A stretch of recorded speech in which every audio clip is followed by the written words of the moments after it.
Racism isn't just about individual prejudice or name calling. Now, I'll say that again because I need you to hear me and not let that gloss over you, because I have had clients, students come into my program and have the belief that because they don't use racial slurs, because they have people of color as their friends, because they are good and they are not doing anything that is overtly racist, that they are good, that they're not racist. But I want you to hear me when I say this. Racism isn't just about individual prejudice or name calling, it's a system. We are represented. We are represented. We are represented. Welcome to Represented, the podcast. I'm Aniki Shuru, racial equity coach for online business owners who want to be intentionally inclusive by building a business that is racially equitable. I created this podcast to normalize a conversation around racial inclusion so that fear is no longer the barrier that gets in the way of doing this work. This isn't about perfection, it's about progress. Whether you're taking your first steps or you're well-versed in the journey towards racial equity, this space is for you. So welcome home, friend. Let's get started. From coast to coast, around the globe, we are represented.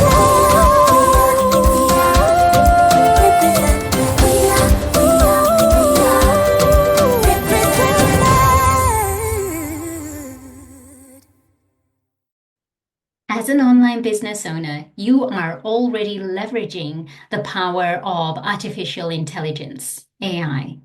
But did you know AI bias could be impacting who you are reaching in your business? That's why on the 19th of March, I'll be hosting a free live webinar titled Creating an Inclusive AI Strategy for Your Business. In this webinar, I'll be teaching you 4 key things. Number 1, how to diversify AI training data. I'll share with you practical tips to ensure your AI tools reflect a broad spectrum of voices. Secondly, inclusive AI workflows. I will share with you a blueprint for bias checking at every stage of your operations. 3, how to fix biased outputs. I have a live case study I want to share with you that will help you to identify and address AI-generated biases. And fourthly, AI for representation. I have some incredible businesses I want to share with you as examples of businesses that are using AI ethically to amplify diverse voices and perspectives. This is my personal invitation to you. I'd love for you to join me. Head over to anikishuru.com/AI-webinar. The link is in the show notes to secure your spot. I cannot wait to support you in this way. Hey, welcome back to another episode of Represented Podcast. Today's episode is a deeply personal one because this Friday, March 21st, it's not only my birthday, but it's also the International Day for the Elimination of Racial Discrimination. And honestly, I can't think of a more important conversation to have this week. And so today we're diving into the eras of racism. We're unpacking what racism is, what motivated it, how it's evolved over time, and why it's still showing up in new forms like AI bias.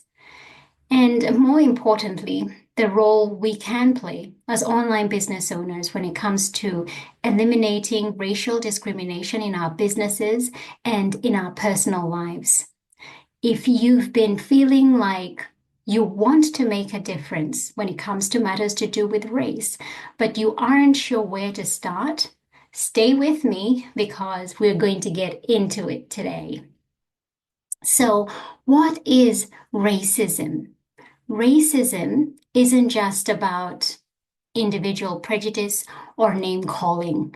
Now, I'll say that again because I need you to hear me and not let that gloss over you, because I have had clients, students come into my program and have the belief that because they don't use racial slurs, because they have people of color as their friends, because they are good and they are not doing anything that is overtly racist, that they are good, that they're not racist.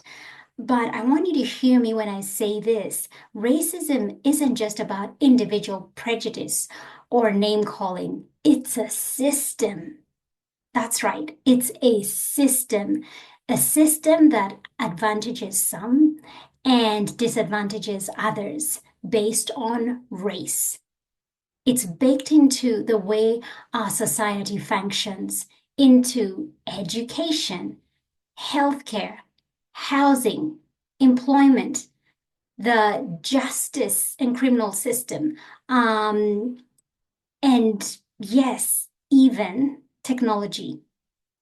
So when we're talking about racism, we're talking about a system designed to uphold power for some while denying it to others.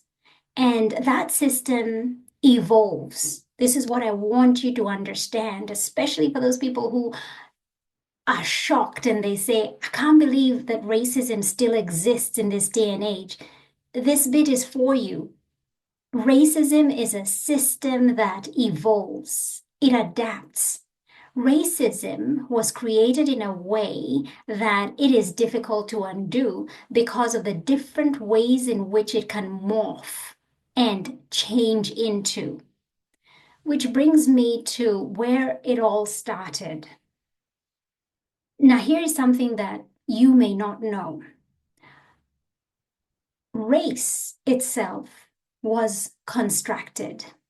Now, to put it really simply, race was invented, built as a tool to justify European expansion, colonialism, and slavery. Racism was created to rationalize the exploitation of Black, Indigenous, and other people of color. It was a rationale. It was an economic project designed to steal land, labor, and resources, and to keep wealth and power in the hands of just a few. And even though we're centuries on from the slave trade or even colonization to some extent, these roots are still shaping the world we live in today. Now, if you're wondering why March 21st is marked as the International Day for the Elimination of Racial Discrimination, let me explain. It commemorates the Sharpeville massacre that took place in South Africa in 1960. This is when police opened fire on peaceful protesters opposing apartheid passed laws. 69 people were killed. And it is such a sobering reminder that racism isn't ancient history, that the fight has always required a lot of courage and action. So I'd like to walk you through the key eras of racism because racism has evolved, and I really just want to paint that picture for you so you can see how it's evolved over time, over centuries, how it's evolved to where we are today. And that's why I'm calling this episode The Eras of Racism. And we're just going to go through that global timeline and bring us to where we are today, just so that you can see how much much, it is still embedded. It is still a system that is still working and very much in operation. And here's the thing, the key areas of racism, when you hear them lined up, you realize how racism shape shifts, but it never disappears.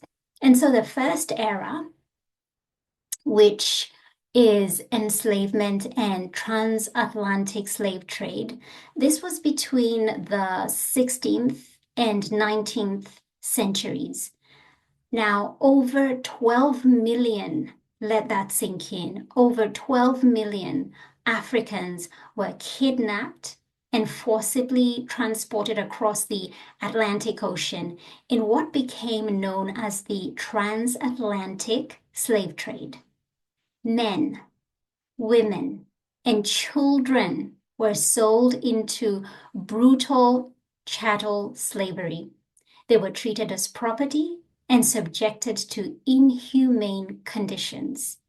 The profits from their forced labor built vast fortunes for European colonizers and fueled the economic development of the Americas, including the establishment of industries such as sugar, cotton, and tobacco.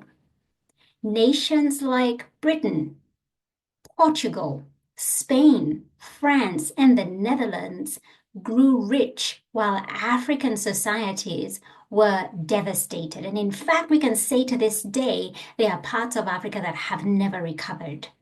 The effects of this system of exploitation are still felt today. Generational poverty among Black communities, systemic racism embedded in laws and institutions, cultural trauma, and ongoing global disparities in wealth and opportunity between Europe, the Americas, and Africa. And then we move on to the second era, colonization and empire building. Colonization was global, spanning Africa, Asia, Australia, the Pacific, and the Caribbean. It involved the violent seizure of indigenous lands, the imposition of foreign rule, and the erasure of cultures, languages, and spiritual practices. Here's the thing, entire communities were displaced or wiped out. In Africa, European powers divided the continent at the Berlin Conference. If you haven't ever heard of the Berlin Conference, Google it, check it out, and learn more about it, because this is where European powers came together and divided the continent. And they had no regard for existing nations or cultures. Here in Australia, colonization led to the systematic dispossession and genocide of Aboriginal and Torres Strait Islander peoples. In Asia and the Caribbean, colonized peoples were exploited for labor, subjected to racist laws, and economically drained to benefit imperial powers. And those who resisted this oppression, I'm sure you can imagine, they were brutally punished, imprisoned, or killed. Colonization's legacy continues to shape global inequalities to this day. And then we come to the third era of racism, scientific racism and eugenics. Now, this is something that I spoke about a few podcast episodes ago with Marie Beecham. You need to listen to that conversation. The pseudoscience of scientific racism and eugenics falsely claimed that white people were biologically superior to other races. These racist theories were widely accepted in the 19th, actually the 18th, 19th, and the early 20th centuries. It influenced policies, practices worldwide. Let me give you an example. Eugenics laws led to the forced sterilization of indigenous women, Black women, and disabled people in countries like the United States, Canada, and Australia. The so-called science also provided justification for segregation in the United States under Jim Crow laws. It also upheld or gave the justification for apartheid in South Africa and for the White Australia policy, which restricted non-European immigration until the 1970s. These fabricated ideas about racial hierarchy were also used to justify genocides, including the Holocaust, where Nazi Germany drew on American eugenics programs. Scientific racism gave a veneer of legitimacy to racial discrimination, embedding it deeply into law, policy, and culture across the entire globe. Now, just take a minute and just let all that sink in, that this whole made-up scientific racism could be put together and it would fuel so many atrocities across the world and keep racism alive and kicking. And so we move on to the fourth era of racism now: segregation, apartheid, and White Australia policy. From the Jim Crow laws in the US, which enforced segregation and disenfranchised Black African Americans, to apartheid in South Africa, which legally classified people by race and brutally suppressed the Black majority, and to the White Australia policy, which I just said, it aimed to restrict non-European immigration and maintain a white national identity. Legal systems were meticulously designed to maintain white supremacy and keep people of color out of power. That was the underlying motivation. That was the goal, to keep people of color out of power.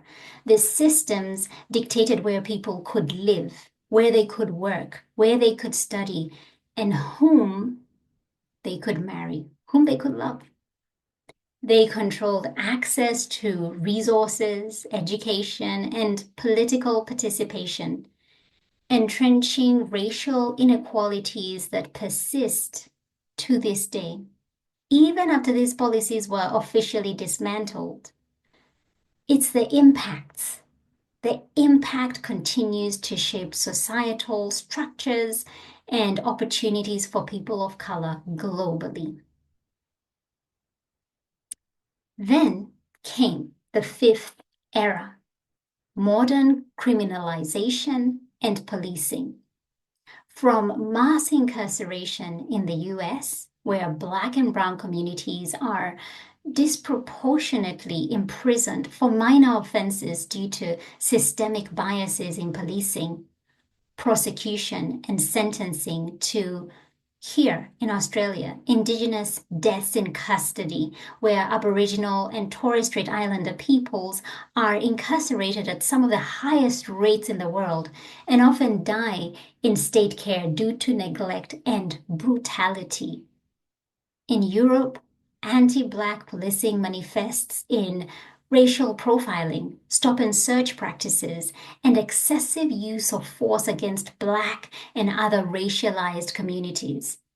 These modern forms of control and exclusion are deeply rooted in colonial legacies and white supremacy, functioning as contemporary tools to maintain racial hierarchies. And then we come to our current era.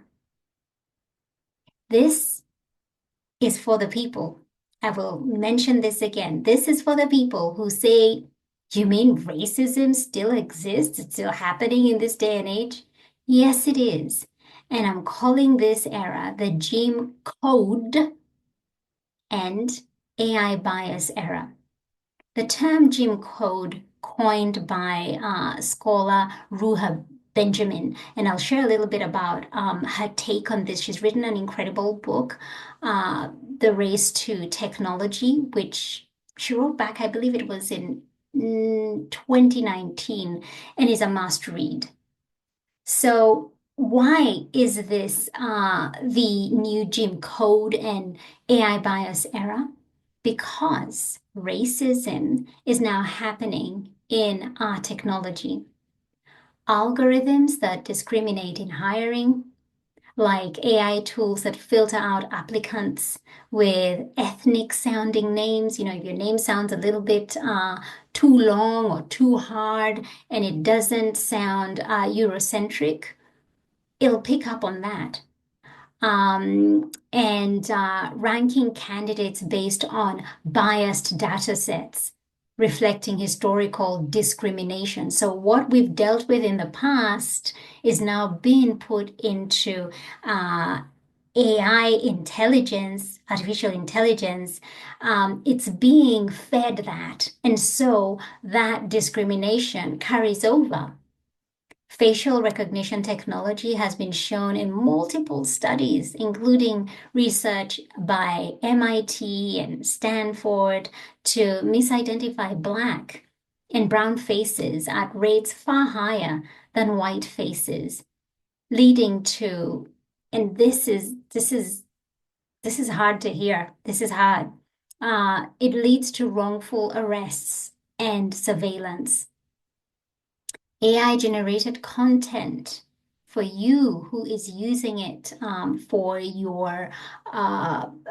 your business, and images, you know, those tools often default to white and Eurocentric representations, erasing people of color and perpetuating narrow standards of beauty and professionalism. It reminds me of the conversation that I had recently with Christelle Mombo Ziga, and we were talking about digital colorism and what she has created. She's created a tool to help organizations be able to pick up on this kind of discrimination and to do better. And so it is here, it is alive and kicking. We are living in this era of this kind of racism. Now, as scholar Ruha Benjamin, who I mentioned, says the power of the new Jim Code is that it allows racist habits and logics to enter through the back door of tech design, in which, listen to this, the humans who create the algorithms are hidden from view. So they are creating these algorithms, they are passing on their perspectives, they are passing on whatever biases they have. But because it is being put into a tech design, they are hiding from view. So we don't know that they're the ones who have done that. And this is why it matters. If we don't intervene, AI will take centuries of racism and automate it into the future, embedding discrimination deeper into the systems we rely on every day. So now, do you see how racism evolves, how it adapts, and has the ability to shape shift into the current times we are living in, and can continue to evolve into the future as it has done currently and in the past? And now that we know this, what can we do? Because let's not for a moment think we have no power or role to play. I often speak to my students and they're like, Annie, I'm just one person. What can I do? Oh, please, you have a form of power. And as online businesses, we do have power because we have chosen to run a business, and we're running that business based on our values. And so we can choose to do business differently in spite of the rise of AI and its bias. We also have the power in our homes, at the dinner tables. I've always said this, shaping the conversations we are having, especially with our future generation. And so, bringing it back to us as online business owners, how is it impacting us? Well, if you're using AI to write your copy, to create images, decide who sees your ads, or even who gets hired, you're engaging with tools that can perpetuate racism. Not because you're racist, my friend, but because the tools were created within racist systems. Which is why we need to ask, what are you going to do differently? This is why I created Represented, my 10-week program for business owners who want to do business differently. Because AI is reshaping the world. But will it be inclusive? That question, or rather that answer, depends on us. Represented helps you build a business that doesn't just welcome diversity as a buzzword, but actively works to dismantle exclusion, challenge AI bias, and create safer spaces for all. Not as a marketing tactic, not as a box to tick, but because operating from a place of integrity, equity, and deep humanity is who you are. Otherwise, you wouldn't be listening to this podcast right now. It's a 10-week journey into building a business that reflects your values, one that doesn't just reflect the world we've inherited, but helps create the world we want to live in. So, as we mark March 21st, the International Day of the Elimination of Racial Discrimination, I want to ask you directly, what are you going to do differently? If you're ready to be part of creating something better, something bold, something that challenges the status quo, I invite you to join me inside Represented. Enrollments open this Wednesday, March 19th. Head over to anikishuru.com/represented to find out more and join us inside this transformational program. The link is in the show notes. And as a final note, history has shown us what happens when people stay silent. Let's be the generation that didn't. We are represented. We are represented. We are represented. Thank you so much for tuning in. Why don't you go ahead and hit that subscribe button and leave a review so this podcast can reach more online business owners, and together we can begin to normalize racial inclusion in the online coaching space. I'd love to acknowledge the traditional owners of the land where this podcast episode was recorded, the Wiradjuri people in central New South Wales, Australia. Music produced in Nairobi, Kenya by Patrick St. P. Mbaru and Kambua Mathu. Vocals by Joanne Matata. Represented.